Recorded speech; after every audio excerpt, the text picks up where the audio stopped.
দীর্ঘদিনের অবহেলা আর অত্যাচারে ফুঁসে উঠছে রাজধানী সহ গোটা দেশ। গরম বাড়ছে, পাল্লা দিয়ে বাড়ছে জীবনযুদ্ধে রাজধানীবাসীর টিকে থাকার লড়াই।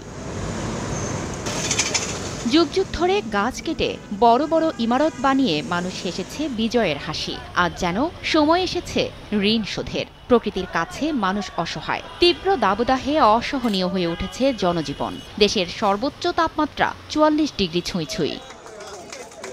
এ অবস্থায় তীব্র গরম থেকে স্বস্তি দিতে ঢাকা উত্তর সিটি কর্পোরেশন নিয়েছে নানামুখী উদ্যোগ। এর অংশ হিসেবে সকালে উত্তরায় ৩৫,০০০ নিবন্ধিত রিকশা চালকদের মাঝে ছাতা বিতরণ করে সংস্থাটি। মেয়রের কাছ থেকে ছাতা, খাবার, স্যালাইন এবং পানির বোতল পেয়ে উচ্ছ্বসিত রিকশা চালকরা।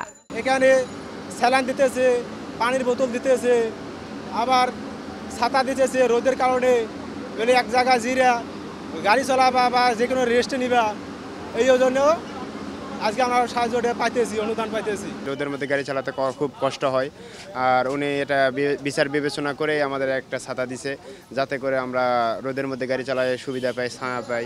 আর পাশাপাশি বৃষ্টির সময় এটা আমাদের কাজে লাগে। 1, 2, 3 ঢাকায় জমি জিতে নিন 100% ক্যাশব্যাক সহ 20 কোটি টাকার পুরস্কার। বোতল মানে অন্য কাগজপাতি এগুলো রাস্তাঘাটে ফেলায় না দিয়ে ঢাকাতে সিটি কর্পোরেশনের জায়গা আছে, ফেলার ডাস্টবিন আছে, সেগুলো ডাস্টবিনে ফেললে আমাদের পরিবেশ নষ্ট হবে না, পরিবেশ ভালো থাকবে। এটা করলে ভালো হয়, আর এই উদ্যোগটাও খুব ভালো। এ সময় ওয়াটার ক্যাননের মাধ্যমে পানি ছিটিয়ে সাময়িক প্রশান্তির ব্যবস্থা করা হয়। খেলে আসছি আমরা, অনেক গরম লাগছিল, আমরা এটা এক্সপেক্টও করি নাই, এই জন্য অনেক ভালো লাগছে। এই গরমের মধ্যে এরকম হওয়া আমরা চাই যেন প্রায় নিয়মিত হয়, সপ্তাহে 2-3 বার। আমরা চাই যেন এমন বৃষ্টি, খুব ভালো লাগছে এই গরমের মধ্যে, খুব মজা লাগছে।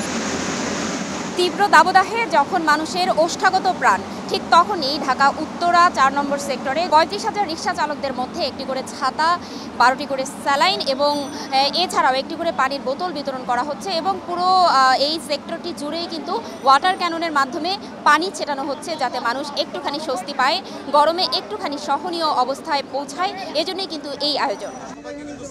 মেয়র বলেন, প্রচণ্ড রোদে রিকশা চালাতে যেন কিছুটা আরাম হয়, তাই এমন আয়োজন। পাশাপাশি উত্তরের 11টি বস্তির 9টি এলাকায় কুলিং জোন করা হবে বলেও জানান তিনি। 9টি জায়গায় ইমিডিয়েটলি বস্তিবাসীদেরকে একটু কুলিং জোন করে দেওয়ার জন্য।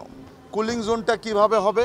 এখানে শেড থাকবে, এখানে ফ্যান থাকবে, এবং এখানে যদি আমরা কোনো মিস্টের বন্দোবস্ত করতে পারি, ওটিও আমরা যেন করে ফেলতে পারি, সে ডিজাইনটা রেডি করছি আমরা। গুলশানের তাজউদ্দিন স্মৃতি পার্ক দখল নয়, বরং উন্নয়ন কাজ চলছে বলেও জানান মেয়র।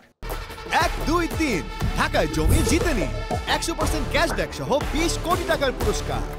ওখানে ছোট্ট করে একটা বাচ্চাদের জন্য একটা ইন্টারন্যাশনাল মাপের টার্ফ করে দিচ্ছি প্র্যাকটিসের জন্য এবং খেলার জন্য। এখানে দখল হবার তো প্রশ্নই উঠে না। বৃষ্টি শুরু হবার সাথে সাথে এডিস মশার ঝুঁকি শুরু হয় জানিয়ে নগরবাসীকে সতর্ক থাকার পরামর্শ দেন মেয়র। কাউন্সিলরকে আমরা 3টি করে। ফারজানা লিনা, সময় সংবাদ, ঢাকা।